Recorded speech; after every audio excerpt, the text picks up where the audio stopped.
아니 그 내란 말을 빼버렸잖아요. 네.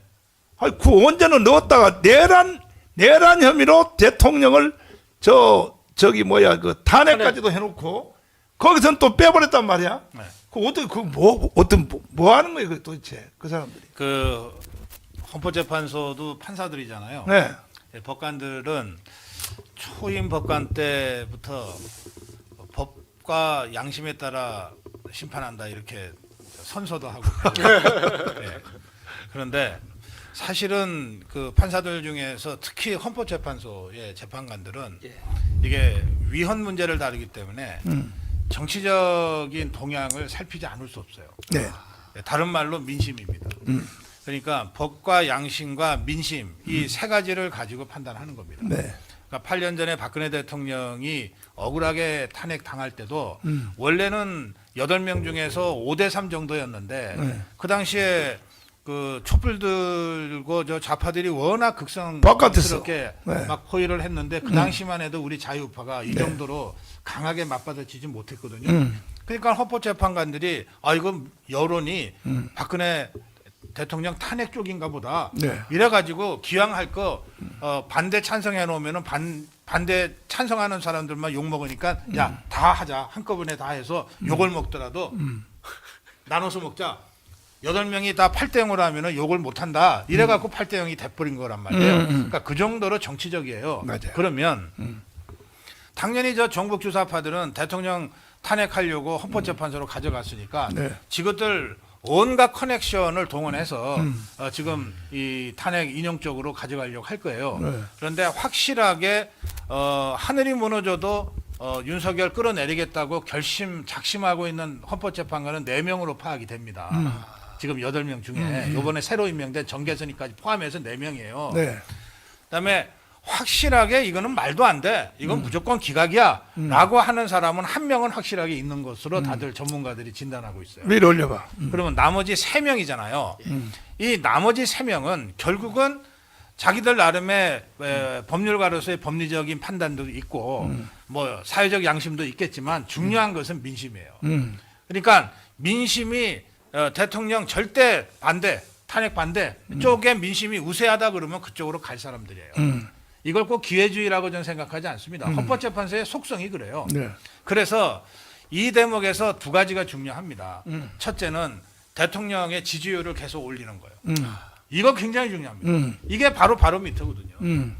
두 번째는 광화문과 헌법재판소 그리고 지금은 서울 그 중앙지법 앞에 네. 우리 자유파 국민이 얼마나 많이 모이고 좌파들도 맞상대 맞 집회를 할 건데 앞으로 그렇죠. 그것을 우리가 완전히 수적으로 압도해 버려야 돼요. 네. 예, 수적으로 압도해 버리면 헌법재판관들 밑에 다 연구관들이 있고 있잖아요. 이 사람들이 다 판사예요. 이 사람들이 현장에 나가서 계속해서 봐요. 머리 숫자까지 센다니까요. 그리고 자기가 모시는 헌법재판관한테 보고해.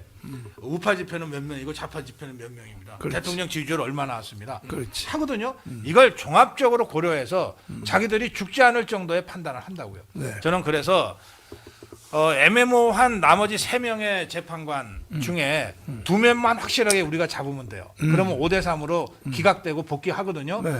이 힘은 광화문 태극기 애국 세력의 힘 그리고 대통령의 지지율 네. 이 2가지로 우리가 만들어낼 수 있다. 그러니까 당장 우리가 한남동에 모여서 경찰과 몸싸움하면서 대통령 끌려가지 못하게 몸으로 막는다. 이 차원을 넘어서야 돼요. 이 차원을 넘어서 지속적으로 대통령 지지율을 올리고 헌법재판관 누구라도 감히 겁이 나서 탄핵 쪽으로 가지 못하도록 광화문과 한남동과 그리고 헌법재판소 만약에 저는 오늘 밤에 윤석열 대통령이 관저로 귀가할 가능성이 매우 높다고 생각하는데요. 네. 그렇게 되면 우리가 한남동을 또 지켜야 돼요. 저것들은 다시 구속영장 청구하고 계속해서 압박할 거니까. 그건 신혜익 대표님이 또 그래서 고생하게 생겼네. 예, 또. 바로 그 광화문 태극기 애국 세력의 그 머릿수와 네. 강력한 투쟁력 네. 그리고 여론조사. 이 여론조사는 기본적으로 대통령이 만들어내고 우리 자유우파가 만들어내는 겁니다. 네. 이 2가지로 헌재 싸움에서 이겨야 된다. 네. 그렇게 말씀드립니다. 그 이봉규 박사님. 네. 대통령 지지율이 이게 완전히 그 정상적으로 있을 때보다가 오히려 막 배가 올라가고 어떤 데는 막 52% 올라갔다 그래고 뭐 이렇게 하는데 갑자기 그냥 막 지금 하늘을 찌르고 있단 말이에요. 네. 그 왜 그렇다고 생각하세요? 갑자기. 이제 더 올라갈 걸요? 더 올라가요? 예, 왜냐하면 그 이유가 뭘까요? 이제 그 어떤 이제 자발적으로 출두를 했습니다만 출석을 했습니다만 이제 좌파들 프레임이 체포 뭐 이렇게 하잖아요. 네. 자기네들은 통쾌하게 생각할지 몰라도 그냥 어정쩡한 국민들이 생각할 때는 어떻게 대통령을 저런 이유로 저렇게 가두나? 야 그리고 저 요번에 하는 거 보니까 뭐 저렇게 뭐 위조를 하고 무슨 체포영장을 뭐 하고 다 불법이라네. 이러니까 이제 그거에 대해서 깨어나는 게 있고요. 저는 이제 결정적으로 아까 고성 박사가 두 가지 잘 지적을 해줬는데 그거 플러스 네. 저는 윤 대통령이 작사를 낼 것이다 봅니다. 네. 결국은 보니까 윤 대통령과 이재명 세력과의 싸움이에요. 그러니까 우리 물론 국민들이 지금 버텨주고 있지만 위로 올려봐. 왜냐하면 지금 자 경호실도 배반하죠.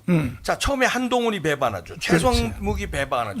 다 배반하는데 그런데 지켜주는 건 이제 국민과의 싸움인데 이거를 이끌어온 게 윤석열 혼자예요. 단독으로 혼자 싸우는데 나는 윤석열은 승리의 반지 절대 반지를 가지고 있다. 절대 반지를 믿고 강한 신념으로 이긴다고 하고 싸움을 걸었고 지금 하고 있는데 그게 난 부정선거 증거를 잡았다. 이거 가지고 그 증거 안 잡고 계엄을 저질렀겠느냐. 저는 윤 대통령이 바보가 아니라고 봅니다. 치밀한 사람이라고. 왜냐하면 맞아요. 구수하는 동안에요. 구수할 때 손자병법 삼국지 이거 통달했다고 그래요. 사회과학을 통달했어. 무협지까지 통달했다며. 맞아요. 그러니까 싸움의 기술을 아는 사람이에요. 그걸 통찰력이라고 그러는데, 그러니까 싸움을 할 때는요. 한 수, 두 수, 세 수 앞으로. 강호동이도 씨름할 때 삿발을 딱 잡으면 맞아요. 8수 앞을 본대요. 그건 뭐냐면 내가 이렇게 힘을 줬을 때 얘가 어떻게 하고 그렇지, 대치게 하고 뭐 그렇지. 8수 앞을 본대요. 강호동이가 머리가 좋은 놈이거든요. 근데 윤 대통령도 그런 수를 하나하나 읽고 결국은 내가 이긴다. 왜? 나는 절대 반지를 끼웠어. 부정선거 증거를 헌재 재판할 때 어떤 형태로 변호사가 깔지 윤 대통령이 직접 깔지 저는 모르겠습니다만 꽉 잡은 걸 가지고 딱 내놓는 순간 헌재 재판관도 아니 부정선거가 이렇게 확실한데 이걸 어떻게 이것 때문에 계엄했다는데 이걸 어떻게 이걸 기각을 시켜야지 이걸 인용을 시켜. 헌재 재판관도 꼼짝없게 만들 수 있는 게 저는 윤 대통령 호롤단신으로 맞설 것이다. 그래서 변호사들도 지금 잘 모르고 있는 것 같아요. 언젠가는 내가 깐다. 저는 윤석열 대통령 그 결기와 그 통찰력 그다음에 작전을 저는 한번 기대를 걸어봅니다. 네. 제가 만나보진 않았지만 그런 추측이에요. 자, 오늘도 우리는 네 곳에서 모여서 우리가 집회를 계속했는데 이 편집된 영상이 있으면 한번 띄워봐 주시고 일단은 그 헌법재판소 거기는 이제 주옥순 대표가 이제 앞장서서 한번 영상 있으면 한번 올려주시면 그거 하고 그 다음에 또 지금 오늘 당장 급한 게 오늘 또 그 가처분 때문에 신혜식 대표님이 지금 그 서초동에서 또 집회를 하고 또 여기 이거 서초동 법원 앞에는 대표님 지금 계속 하고 있잖아요. 예, 대표님 이거 하고 있고 그 다음에 또 조금 속도가 늦어가지고 지금도 그 공수처인가? 여기는 법원이요. 중앙지법. 예, 아니 공수처 앞에 거기 과천에 과천이. 예, 거기서 또 15,000명이 또 모여서 또 하고 있다 그래. 하고 있고 그 다음에 대통령이 또 외롭잖아요. 내가 깜빵 3번 가봤잖아요. 3번 갔는데 바깥에서요 스피커를 가지고 정광훈 이렇게 하는 게 굉장히 힘이 되더라고. 그 깜빵 안에서. 그렇겠네. 그래서 내가 그걸 이제 알고 빨리 그 지금 대통령 갇혀 있는 거기 서울구치소 있잖아요. 우왕. 거기도 지금 1,000명이 모였다 그래요. 1,000명이 모였고 이건 과천 종합청사 앞에서 또 이렇게 하고 지금 우리는 자원이 원체 많기 때문에 이 강화문 자원이 4개로 나누어 해도 꽉꽉 차.